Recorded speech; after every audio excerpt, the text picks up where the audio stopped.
All right, I'd like to call a regular Board of Education meeting to order on June 1st, 2020. Please rise for the flag.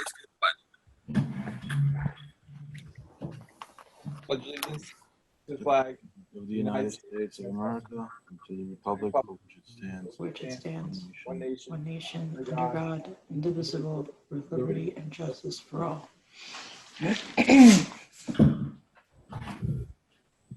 Hello, everyone. Hope everyone's doing well. Yes. Kelly, will you please do the roll call? Oh. She's muted.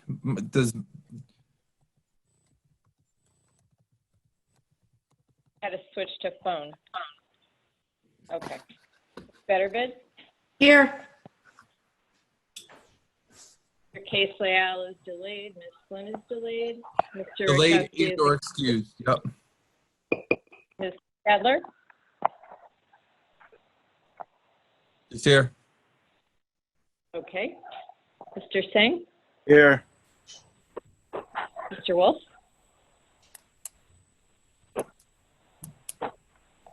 He's here. Okay. Ms. Hewer? I'm here. And Mr. Wolf? And I'm here. Yep. Okay. All right. I'd like to, you don't have to stand for this, but I'd like to request a moment of silence for the victims. So please, let's give a moment of silence.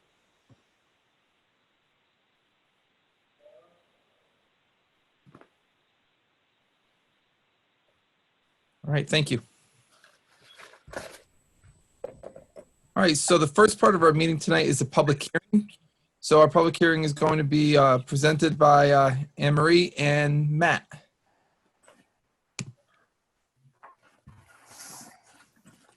Okay.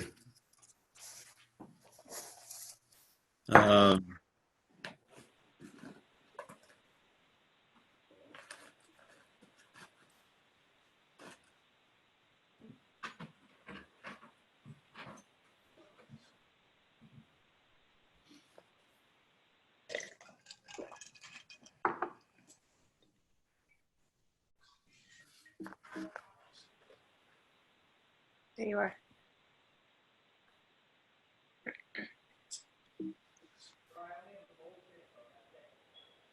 Okay. Matt, do you want to start or would you like me to start?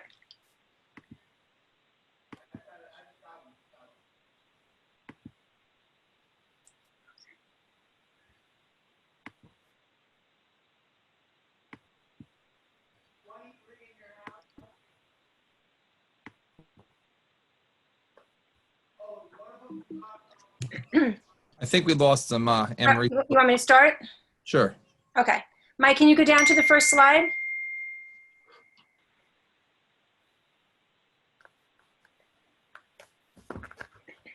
So Matt and I would like to just remind everyone of what Beacon's mission is to prepare every student for learning, life, and work beyond school. And that's always our focus in creating the budget and all the things that we do in the district. Can you go down a slide, Mike? So these are some major items that impacted the creation of the 2020-2021 budget. We did have 11 teacher retirements this year, which is more than we've had in the last several years. 3 positions we are not replacing when we did the creating the budget, which was helpful in trying to get the budget together. The teachers' retirement costs, on the other hand, raised from 9.5 to 10.5, so we had to take that into consideration in creating the budget.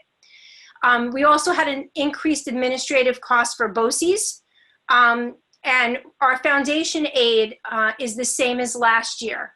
And we also know, and we've talked at prior board meetings, that there may be possible additional cuts to state aid after there's 2 more measurement periods that are remaining until the end of the summer. So we're keeping our fingers crossed. We got through the first measurement period without any reductions. So we're going to keep going and hoping that goes forward. Next slide, please. So this is a slide you've seen before, and it's just a reminder of the items that we added to the budget in the last 3 years. We had 7 elementary class size reduction positions, the 4th grade instrumental music. We added the social worker at Beacon High School, the .5 art teaching position at Beacon High School. We rolled out the one-to-one Chromebook model for all students, and we revamped the professional development plan. Next slide, please, Mike. So this slide is the calculation of our tax cap for 2020-2021. Our maximum increase that we can increase the levy is $1.3 million, which is a 3.23% increase from last year. And we'll talk about that a little bit more as we go forward. Next slide, please. And this slide just basically reviews our revenue projections. The important part to look at here, well, a couple of things. We do not have a bus proposition this year. We felt it was important to use all of the money in the tax levy to make sure program stays intact. And we felt that buses, we could wait another year to start replacing some of the buses in our fleet. The state aid number that we're using for 2021 is the amount that was in the adopted New York State budget. And again, that's the number we're kind of really watching to make sure that that's actually what we will receive in 20 and 21. Next slide, please. So as the budget hearing, we have to split the budget into 3 parts budget: administrative, instructional, and capital. Next slide. So this shows the components of each one of those sections and the dollar increase and the percent increase. And remember, administrative is all the obviously the non-instructional. So superintendent's office, assistant superintendent's offices, director of special ed, the admin port, the director and the assistant director, all of the costs related to running their offices, and also the fringe benefits that are allocated to their salaries. The instructional, obviously the highest is where all of our teachers are, our teacher aides, our teaching assistants, our school psychologists, our guidance counselors, our social workers, really the, all of the student support area. And the capital section is not only our debt service, it's also our facilities area. So that just basically kind of gives you an idea of what's included in each area. Next slide, please.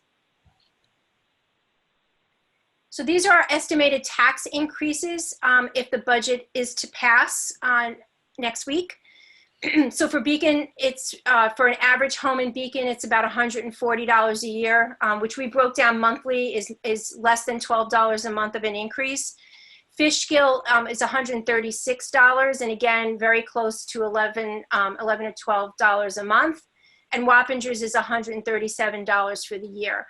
These numbers are less than they were last year. We're assuming that assessments will increase as they have been over the last few years. So these increases may not be. This would probably be worst case scenario. We use the current assessments because we are not given the assessments until the summer, till they're finalized. But it does take into effect the current STAR exemption that was just put out by New York State Taxation and Finance in April. So the estimated tax increase overall is about a 3.06% for this year. Next slide, please, Mike.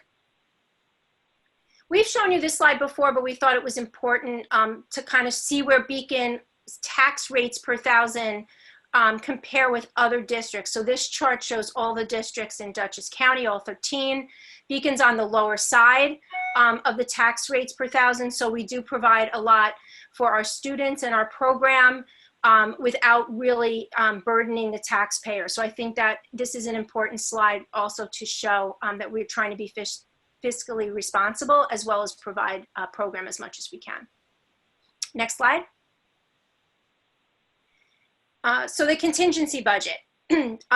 Contingency budget, again, only includes expenditures that are ordinary and contingent, important. No increase in the tax levy is allowed. And this is something that changed several years ago. So I mentioned before about the levy increasing $1.3 million, but if we had to go to contingency budget, we could not raise the levy, which means we would have to cut $1.3 million from the budget that we're putting to the taxpayers to vote. So I'll talk a little bit about what is and isn't in the contingency budget. Next slide, please. So not in a contingent budget, non-mandatory equipment purchases. So if they don't relate directly to a student, we can't purchase them. Certain student supplies, facility use of our buildings, and computer hardware that's not for educational purposes. That's part of the things that are in the law. But we're going to talk a little bit about how this will affect program. So next slide, please. Hey, I can jump in on this one. Great. Oh, good. Thanks. Had a little Zoom freeze. So sorry about missing the first couple minutes of the presentation, but we feel like the proposed budget that the board adopted supports all of the efforts of the past few years. And one is that to lower class size, especially at the elementary level, to have a full and robust athletics program, to really increase our music and arts programs. We did that specifically with adding fourth grade instrumental music a couple of years ago, and adding a halftime art teacher at the high school, adding a lot more elective courses at the high school the last few years.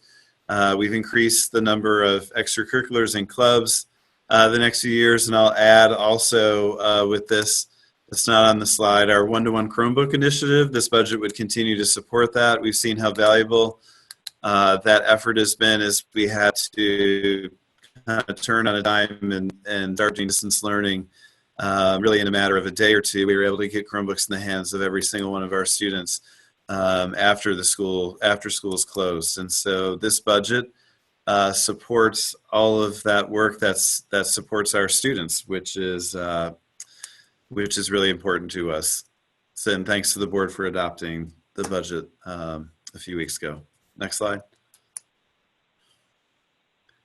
So Anne-Marie and I will kind of go back and forth on this, but as we start to look really closely at what a contingency budget means, we would have to look at further reducing staff, probably at all levels, and so that would mean an increase in class sizes at all levels. We would have to look, with a contingency budget, you have to look at every aspect of what you do, and you have to try to make reductions in an equitable manner. I should preface by saying this isn't the way I like to lead and frame things. I don't like to frame budgets in sort of a threatening sort of way, but we do have to be realistic and real with the community in terms of what a contingency budget would mean. So we would have to look at our sports programs, and we'd have to make reductions there. We'd have to look at our music and our programs and also make some reductions there. We'd have to look at our electives, especially at the high school, and make reductions. Loss of field trips, extracurriculars, and that especially would include some of the clubs that we do, and reduction of the use of our buildings by community organizations. So we would have to look at all those things. We'd also have to look at our administrators in the district. So it's something that we'd have to take a really hard look at.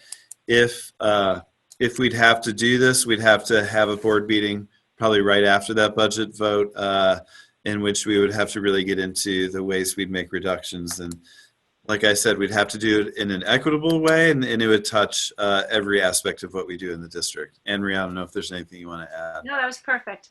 That was good. Next slide, please, Mike. So Donnell, our treasurer, and I were trying to do a visual of what contingency would look like. So this slide would be our proposed budget versus our contingency budget.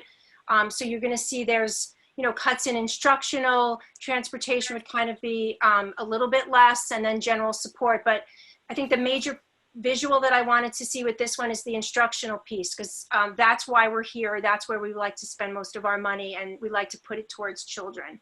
So it will impact us this year, but also going forward in the future. And I'll show you in a second. The next slide, please, Mike. So this line graph basically takes us to 2020, and it gives us kind of some scenarios. So the top line is our budget exactly the way it is right now. The line underneath it is where we would be on contingency. The third very light line on there is our budget with a 15% state aid cut. And the bottommost line is our contingency budget with a 15% cut. So you can see how a budget would grow. We're assuming, you know, our budget grows around 2%, 2.5% now that the CPI will be very different. And you can see how this will impact us not only for the 2021 school year, but you will also see it how we will never get back to where we were before. So it's cutting program, but it's also rebuilding after the fact, which makes it very difficult. Next slide, please. So I think the important part of this is in the past, we were allowed to have 2 votes. And because our vote was postponed until June, there is only one opportunity to vote this year.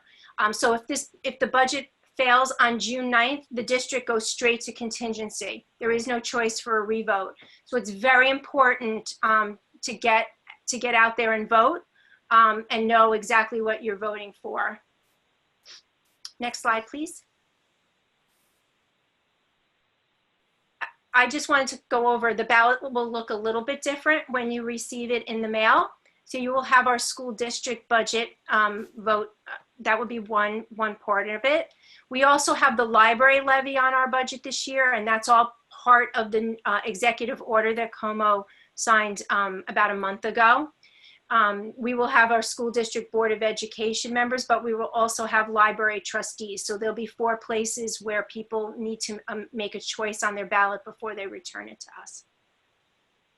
Next slide, please. So I've been updating the community the last couple of days about our absentee ballots. We are sending absentee ballots to every single registered voter in our school district. We were one of 50 districts that was working or is working with NTS data, and they had some supply chain issues in getting these out early. And so ours are being mailed out tomorrow morning.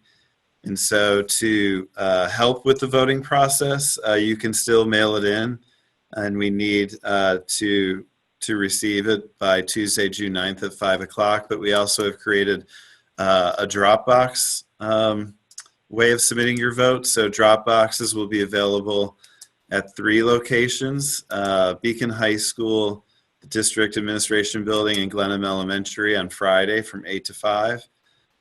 We will have 1 Dropbox available on Saturday, June 6th at the district office from 12 to 4. And then again, those 3 locations on Monday, June 8th from 8 to 5. And Tuesday, June 9th, we're going to open early 6 a.m. to 5. We will have staff monitoring the Dropboxes. We also will make sure that they can be done in a socially distanced and contact-free manner.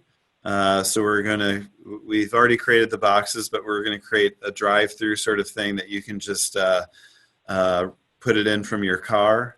I apologize about this happening. It was something out of our control. We're doing everything possible to make voting accessible.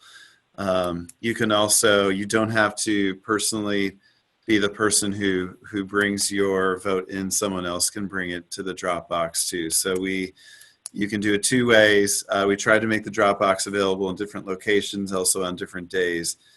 So our hope is that people are able to make use of that. Next slide. So again, just a reminder that the ballots have to be received either through Dropbox or mail by Tuesday, June 9th by 5 p.m.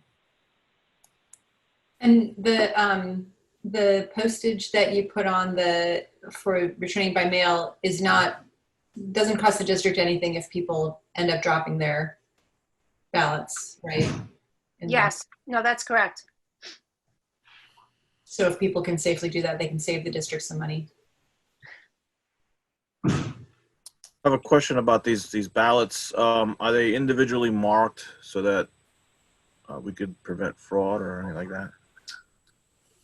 The return envelope that the ballot will be placed in will have a record of who returned the ballot. And we have a database of all registered voters. So Kelly will cross-reference when she gets the ballot in to make sure that they're a registered voter. So it's not something you could take to a copy machine and photocopy someone else's stuff, right? Each one is marked in some way to prevent somebody from hijacking someone else's vote, right? Right. It's more in the envelope. So it's the ballot inside the envelope, and the envelope is is how we record and make sure that it's only people that are registered voters. Okay.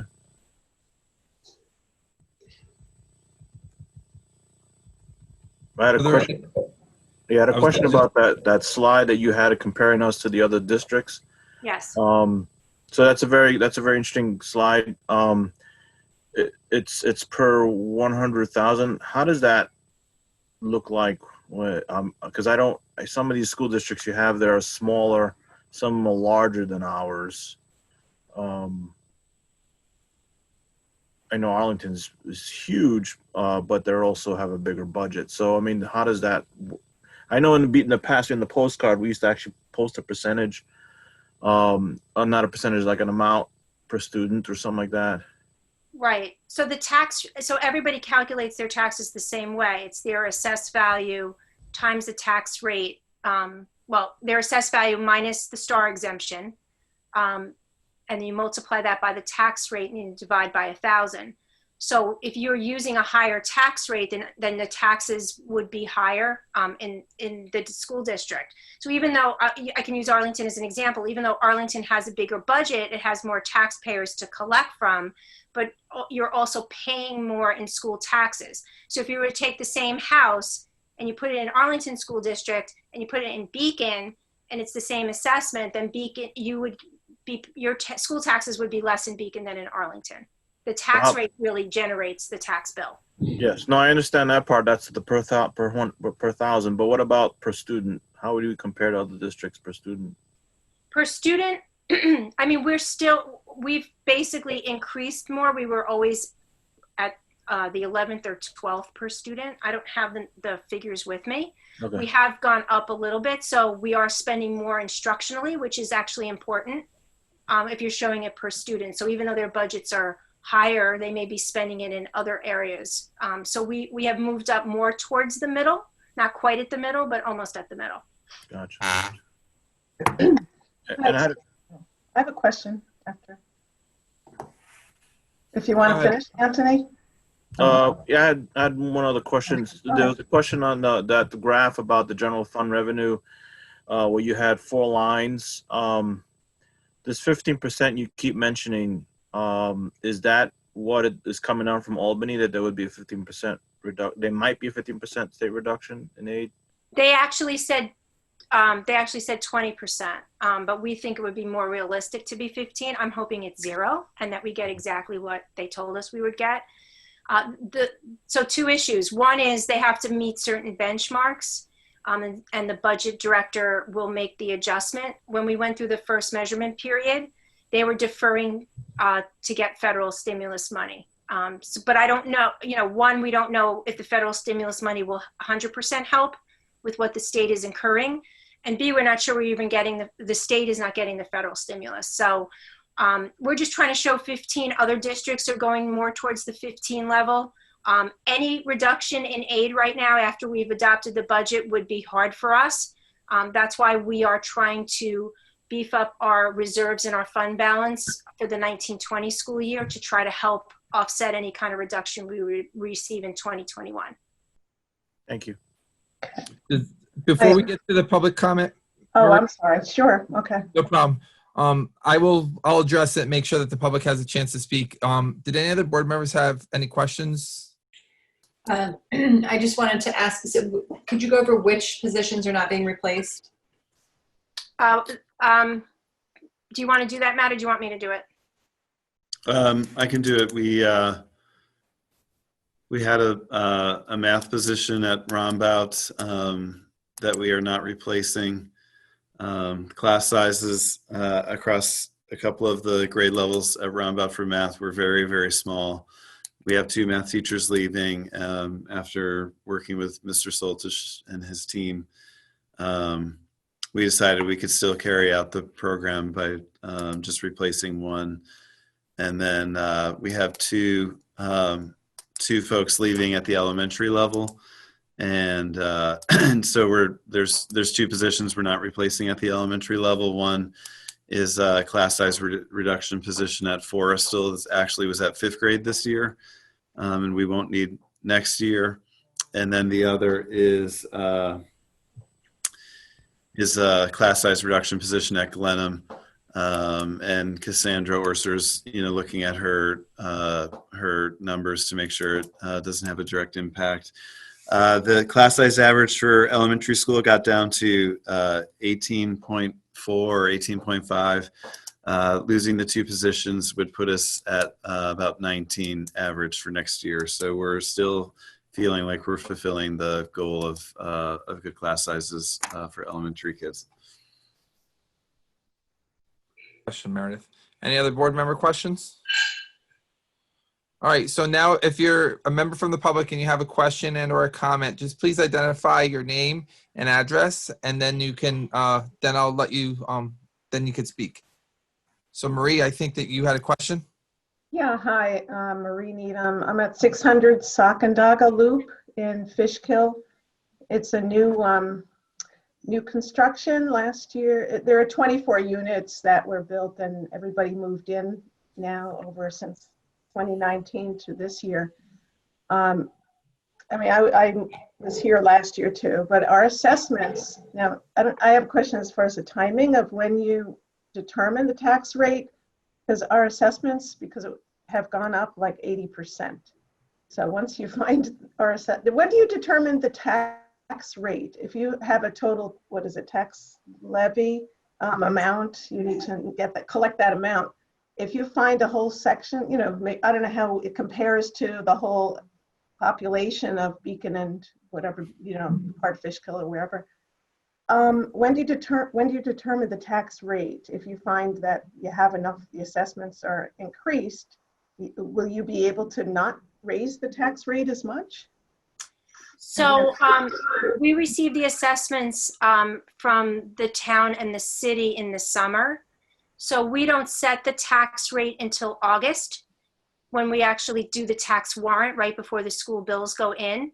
So it is basically affecting the assessments. So Fishkill, small part of Wappingers and Beacon have grown and more houses have actually entered in and the assessments have gone up.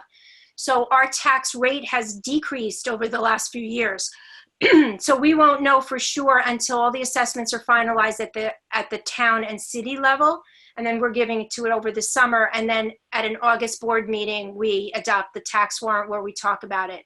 So the numbers that I put forward for this presentation were based on last year's assessments, because that's the best information I have right now. So there's a very good chance that the tax rate will be less. It has been less over the last 2 to 3 years.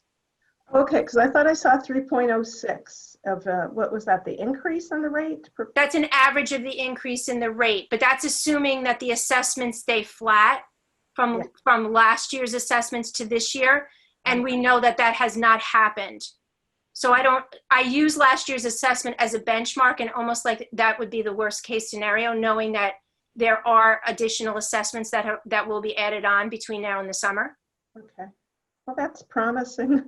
Hopeful for us when your assessment goes up that much. It's sort of concerning. Well, and I think it's important to know that we do not do the assessments. That's that's the city. Mm-hmm. Okay. Understood. And we should have known because it was new construction anyway. But okay. Well, thank you very much. And I'm actually a proponent of a good school system. So, good luck and thanks for working on your, as a Board of Ed. It's a lot of work. Thank you. Thank you very much, Marie.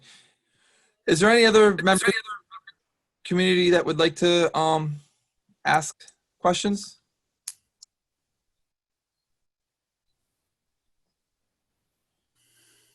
All right. Seeing none, I just have a comment. I would just like to say I think it's a very responsible budget that you guys put together, and I'm thankful for all the work that you guys have done to make it a responsible budget that we're presenting to the community, to continue to increase our services to students and or maintain the services, and to make sure that our students have the same opportunities as all the students in the area districts as well as the state and the nation. So I am very, very grateful that we are able to do that. So thank you.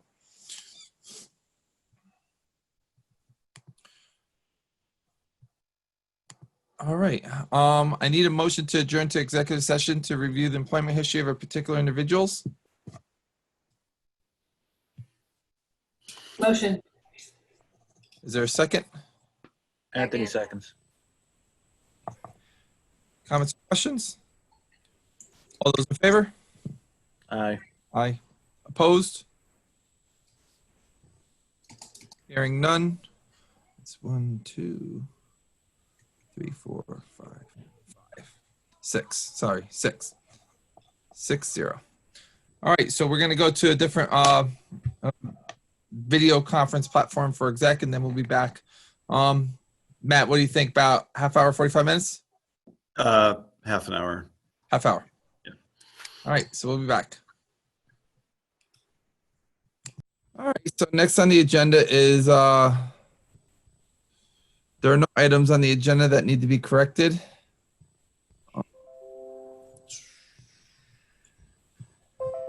Here we go.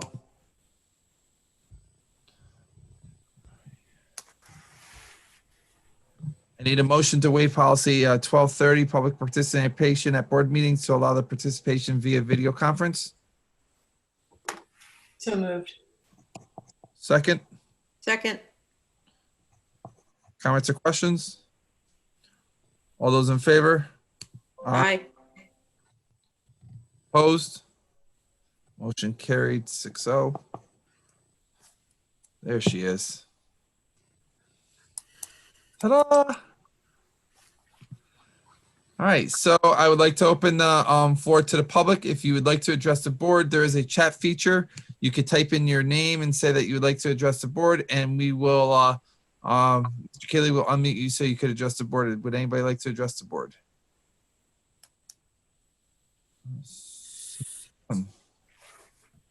All right, seeing none. That was quick, easy peasy.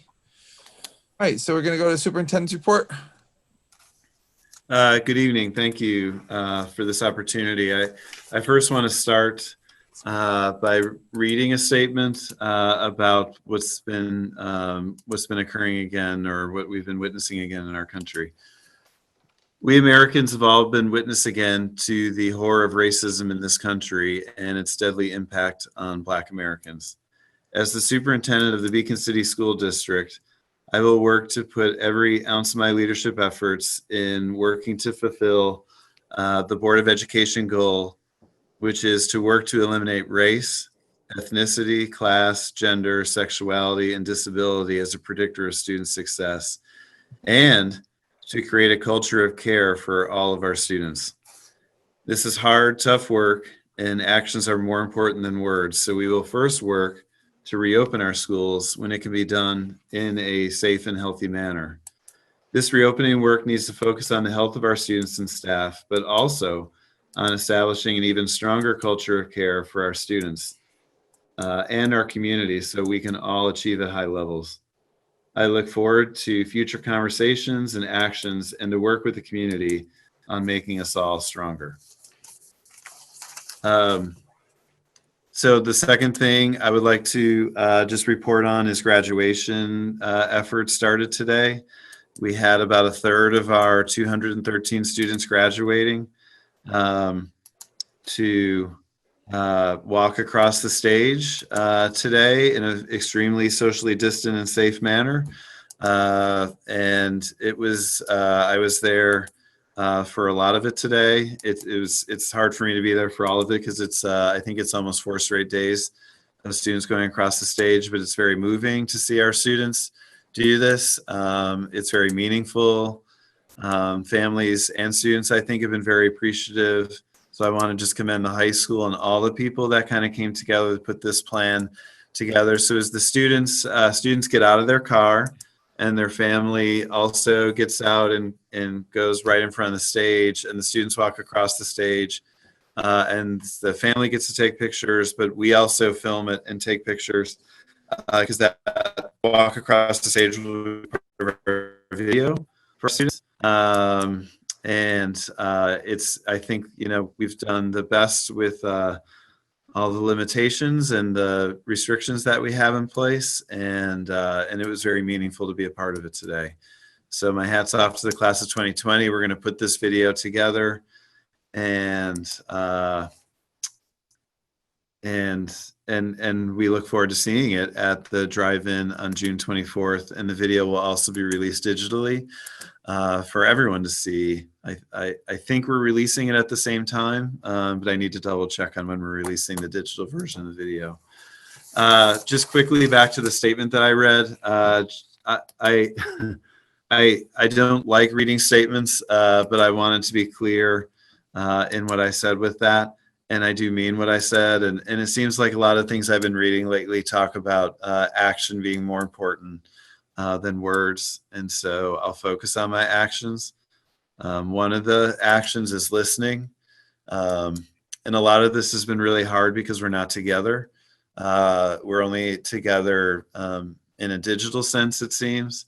But we want to really find some ways as we work on reopening to not just be thinking about COVID-19 as we reopen. I think it's really important for us to be thinking about everything that our students have been going through during this time. I know we've discussed the social emotional impact on all of our students, and really the impact on all of our students, especially our students of color, with what we've all been witnessing again in our country. And sadly, that's what folks have to experience on a daily basis. So we have a lot of work to do in not just preparing for the health side of reopening and coming together, but also the welcoming side, the inclusive side, the empowering side, the valuing side, and honestly, to learn more as a district, and for me as a leader, to learn more about being an anti-racist district and anti-racist leaders. And so I have a lot of learning and work to do in this area. And like I said, actions are much more powerful than words. But it's hard to see everything we're going through as a country and not be there physically with our kids. It's very challenging. So today's senior walk was especially moving for all of us who were there to see our seniors who've really gone through a challenging end of the year, and to see them celebrate today. So I want to invite the board. It's not open to the public, but I want to invite the board. And I forgot to do this. We are having kids walk across the stage tomorrow and Wednesday. And it starts at 9 o'clock and goes till noon, and then they take a break for lunch, and then it goes from about 1 to 4. So if you want to come back just for a little part of it to see, we ask that you wear a mask.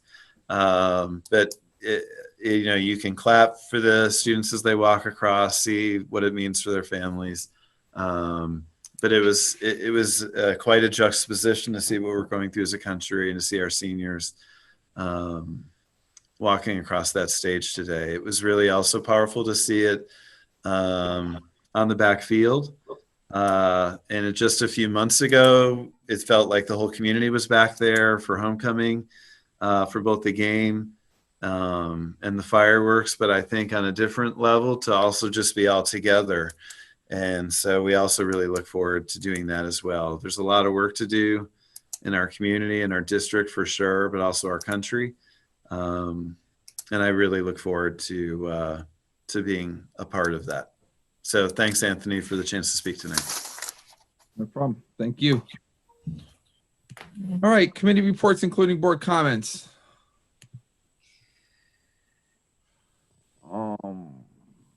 Kristen, we'll start with F&O. Do we have a date yet? I don't have a date. Matt, you and I should get together and talk about that. There's a few things that we need to cover. I feel like there's something that happened before. Oh, yeah, I couldn't go to the last. We will. This election stuff got me a little bit off track, but no, it was my dad's surgery. That's what happened last time. We had to reschedule. So there's a couple of things. I think I forwarded. If I didn't, I'll check something about the energy manager proposal as well. We've got more information about that. So I'll make Okay. sure that Awesome. I flesh out the agenda and we get it on the calendar, and then I'll make sure it's up on the, that it's, well, I won't make sure. It will be posted and we'll get back on track. And I don't have any comments. I don't have anything more to add to what Matt just said, which I think captured a lot of our sentiments. Any questions for Kristen? Seeing none, we're going to go to policy. Alyssa, do you want to give an update? I'm actually just looking in my calendar to see when our next meeting is, and I'm not finding it, so I apologize for that. So I don't really have an update for policy. I was hoping I could just announce when the next meeting is, but Yeah, no such luck. the policies on the agenda tonight are for the second read, so Right. I do have an update on the Glenham Mills project. The remedial investigation report is being prepared now for submission to the New York Department of Environmental Conservation and the New York State Department of Health. The deadline is 6/29, so that's being prepared. Inquiries have continued regarding the property. However, they are confidential, so I have no details. And the next CAP meeting was canceled because of COVID-19. So the next meeting will be TBD and announced via email. But until then, I will have monthly updates as we continue. So that's what I have on that. I think that's all I have. all right.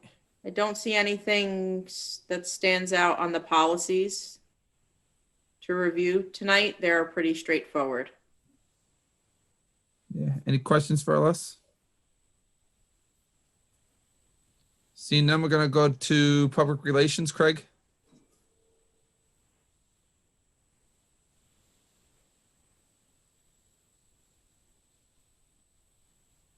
Maybe he's on mute.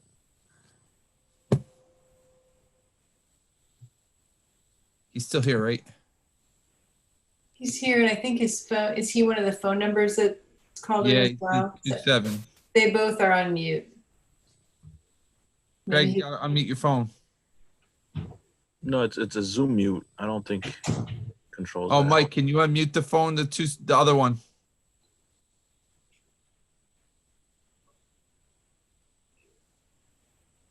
Craig? Thank you. Yep. That's it. I don't know how to get my name to appear there where the phone number is. So if somebody can figure that out, I'd be happy to hear it. So I have forwarded by email some updates on a matter that has come up quite recently. The legislature has passed, both houses have passed a bill that affects the way in which districts could opt in to create a delayed tax payment for up to 120 days or an installment program. And while that sounds beneficial to taxpayers, I seriously question whether that is at all possible for us or whether we would be at all interested in its present form. It would apparently even allow escrow payments to be deferred, which, as far as I can figure out, would only benefit some large banks that collect our taxes for us.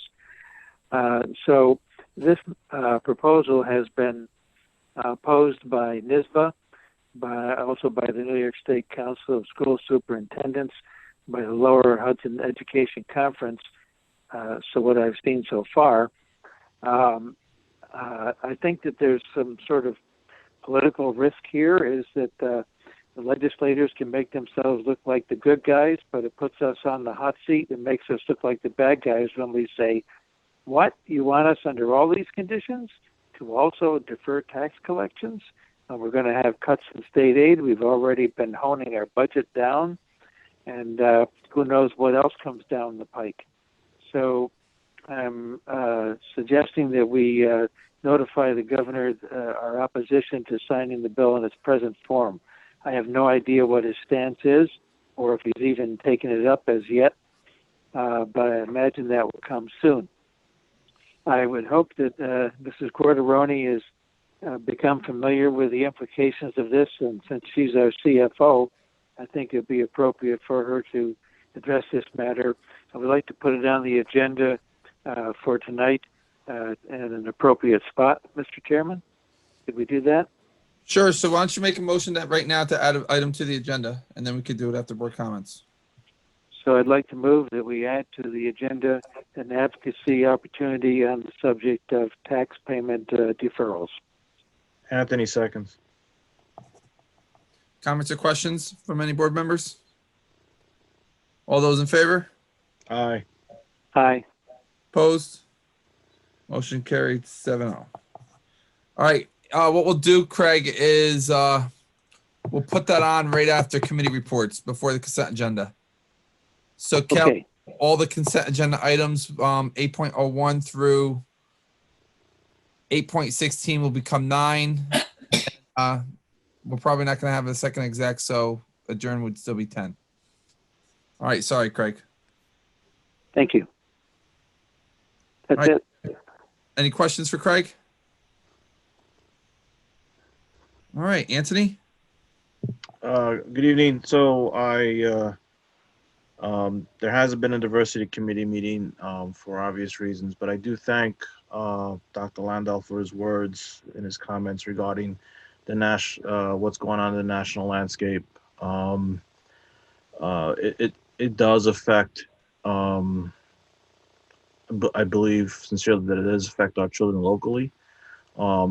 Very tough questions. From children to their parents about why this is happening. You know, and I've also been kind of staying away from the social media and stuff because I'm also trying myself not to get emotionally engaged into arguments with people that are focusing on the looting and not focusing on the problem of the years and years of angst where injustice continues and doesn't realize that you can't have peace without justice. So thank you for those words, Dr. Landau, and I pray that we do much better.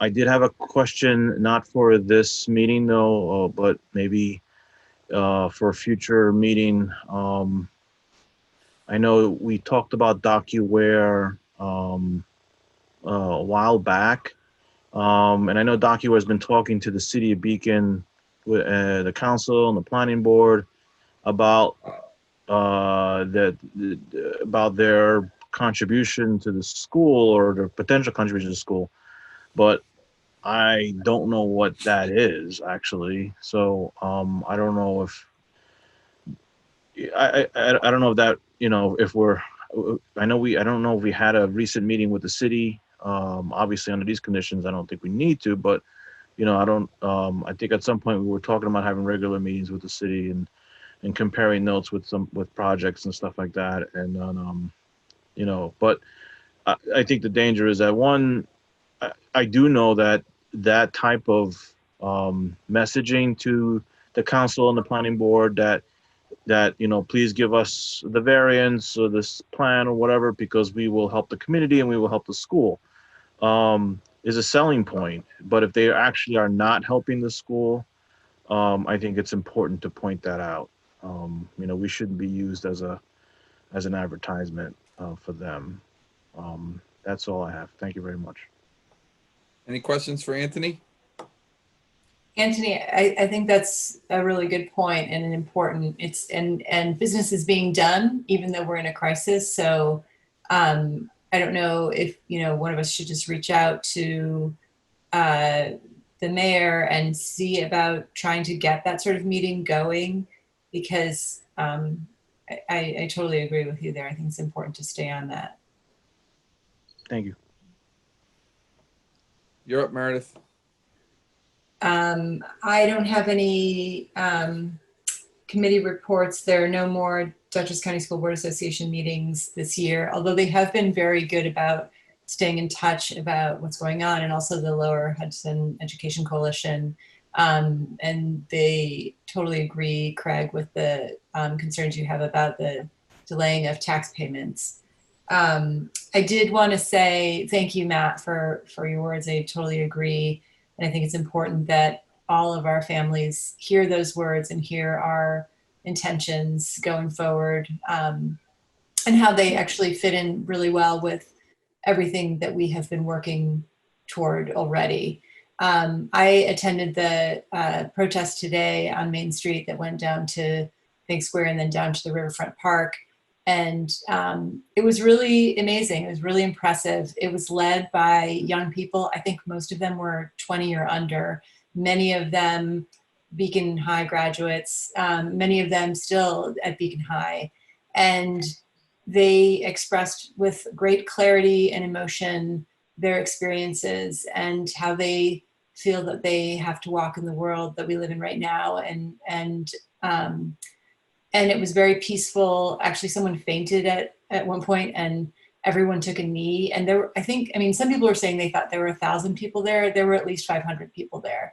And it was extraordinary. And the police were very supportive as well. It was a great scene. And I think we should all be really proud of Beacon for it. And it also really represented Beacon, in a way that you don't always see in terms of racial diversity.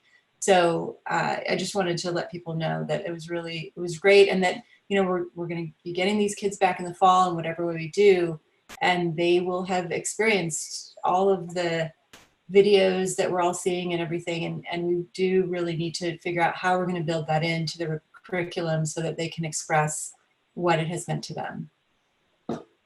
That's all. Any questions for Meredith?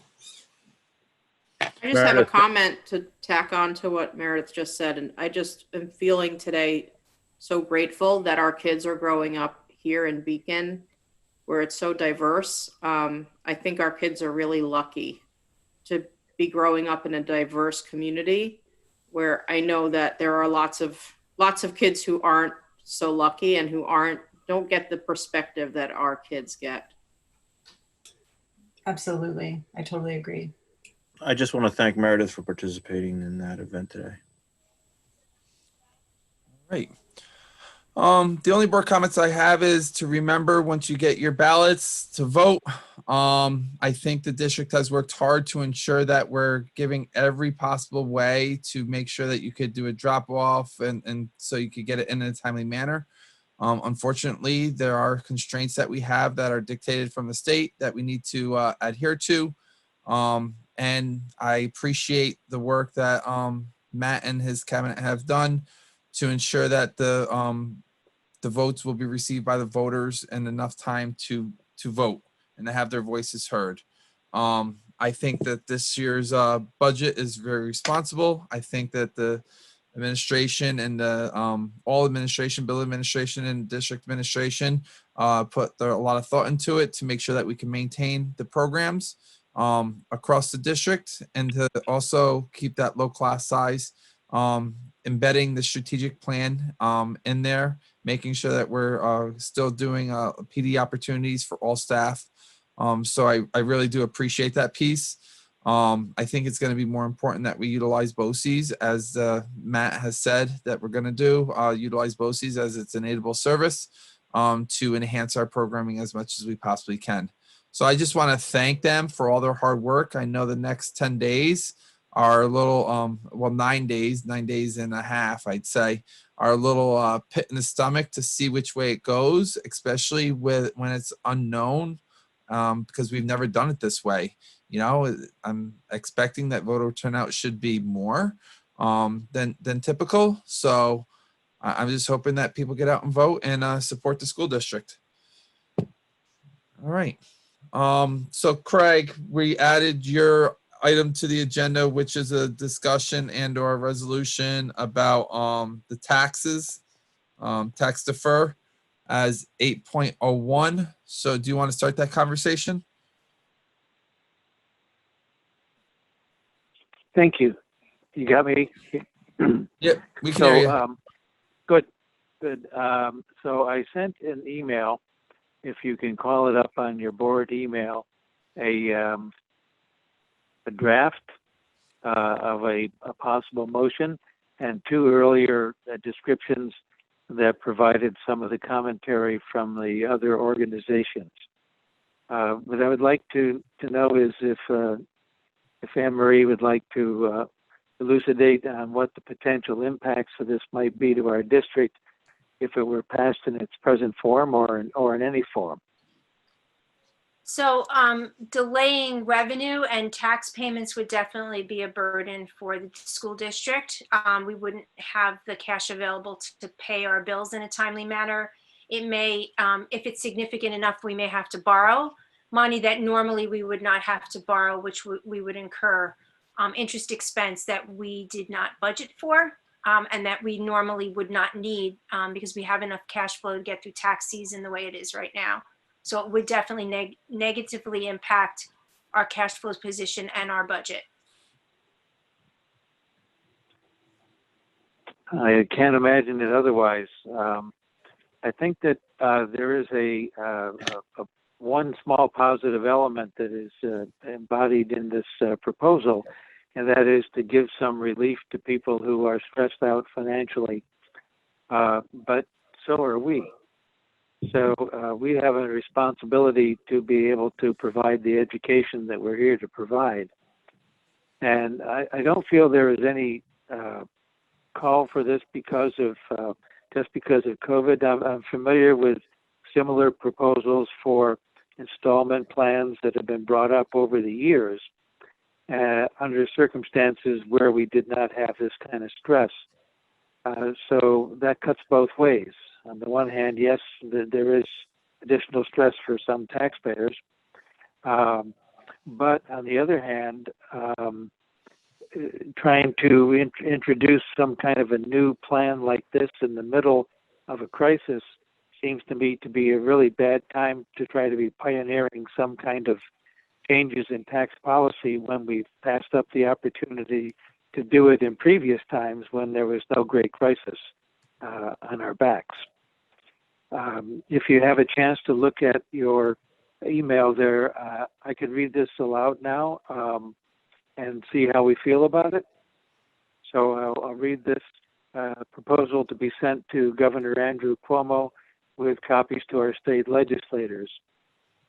Quote, the Beacon City School District opposes Senate 8138-B from Martinez, Assembly 10252-A from Stern, as currently drafted, which authorizes local governments to split up or defer tax payments that are due during the COVID-19 state of emergency. This bill places undue pressure on school boards to offer benefits to taxpayers that district budgets can ill afford and poses risks, if adopted, to cash flow requirements essential in district administration. Your thoughts? I would offer that as a motion if I'll appropriate. second that. I think it's great. And a second, comments or questions? I think it's great, Craig. Thank you for doing it. So, Craig, I have a question, and maybe Sure. it just seems like all these organizations are interpreting this law, which is, I guess, labeled under real property tax, that would affect the collection of school tax. So, I mean, I guess I don't know this part of the law very well, but so and I know that the school tax bill goes out separately than the property tax bill. Yeah. Should we make note of that to the message, Well, Governor? Or some of the organizations have laid it out in greater detail as they've had more time to think about it, but it is worth noting that this is an option. We would be given the option to do it, and that's why I talk about the pressure, because there will be people who will say, well, you ought to do it. And that's easy for them to say, because to them it's just a question of their family budget. They're not thinking about the problems that we have trying to run a district and then having to maybe borrow money and pay interest and then put more burden on the taxpayers or more cuts to our programs just to pay interest on a revenue anticipation note or something like that. We haven't had to do one of those for a long, long time, and I would hope that we don't have to. So I think that the point you raised is a good one, that the local town and city taxes come out at a different time. The city taxes are due in February, and the school property taxes go out in October for payment. So that's kind of a bad timing. Like if you added 120 days to October and you took advantage of that full 120 days, you'd wind up trying to pay whatever part of your school taxes at the same time you're trying to pay your city taxes, which doesn't sound like a picnic to me. Yeah, I think does that it's too help? soon. I think it's too soon to say what our financial situation is going to be. Or at least not our financial situation, but the financial situation of the citizens of our district will be in October. I think maybe advocating to leave us out of this bill, and if that situation comes up, it could be addressed at a separate time. Well, we would, as written, the bill would not force us to do this. It would give us the option, and if it were on our agenda today, well, I would be advocating it. I would say we probably wouldn't do it, but it just seems like a very poor piece of legislation to be proposing at this rather stressful time. I understand the logic of it. I just can't put my hands around it to think of it as something that I would want to do.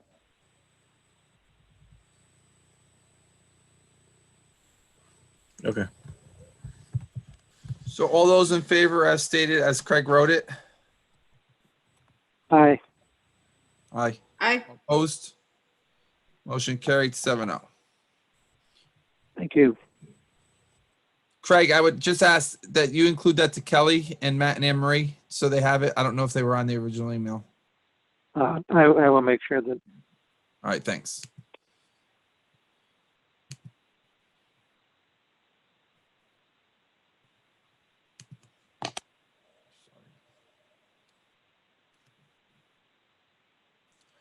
All right, moving along to the consent agenda. The consent agenda permits the Board of Education to make more effective use of its time by adopting a single motion to cover those relatively routine matters which are included. Any member of the board who wishes to discuss individually a particular piece of business on the consent agenda may so indicate, and the item will be considered and voted on separately, thus preserving the right of all board members to be heard on any issue. Is there anything on the consent agenda a board member would like pulled? Seeing none, I need a motion to approve consent agenda 9.01 through 9.16. So moved. Second. Comments or questions? All those in favor? Aye. Aye. Opposed? Motion carried 7-0. I need a motion to adjourn the meeting. Anthony, so moved. Second, Meredith. Comments or questions? All those in favor? Aye. Aye. Aye. Opposed? Motion carried 7-0. Thank you, everybody. Good night, everybody. Good night, everyone. Stay safe. Good night. Good night.